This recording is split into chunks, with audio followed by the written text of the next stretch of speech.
Здравейте, приятели! Най-много от всичко мразя лицемерието и неуважението към хора, които благодарение на тях вие сте това, което сте. И затова реших, докато си пия сутрешното кафе, да ви покажа един от случаите и ще ви върна малко по-назад, за да ви стане ясно. Моля, гледайте видеото. Ето нещо, примерно, което аз с удоволствие бих бил като твой приятел полезен. Бих бил твой подкрепящ те от каквото имаш нужда, за да завършиш един университет.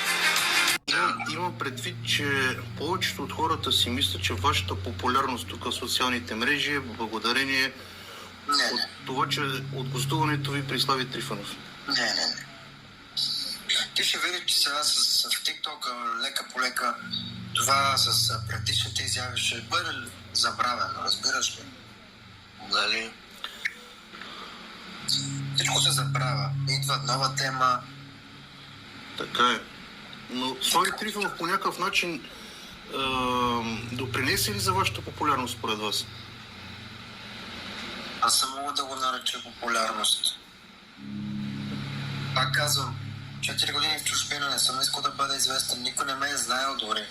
Допреди да си направя TikTok-а, Ари знае и може да потвърди, че аз първо се качих на лайв при него, той дори не се сети аз кой съм. Да, така беше. Тогава никой не ме знаеше, само аз бях при Хари. Абсолютно никой.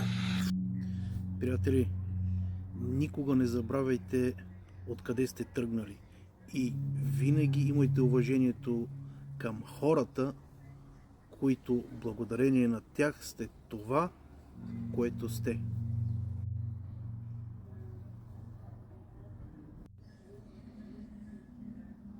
Haydi Ahmet! Şezbez'de Tübek saati geldi kardeşim.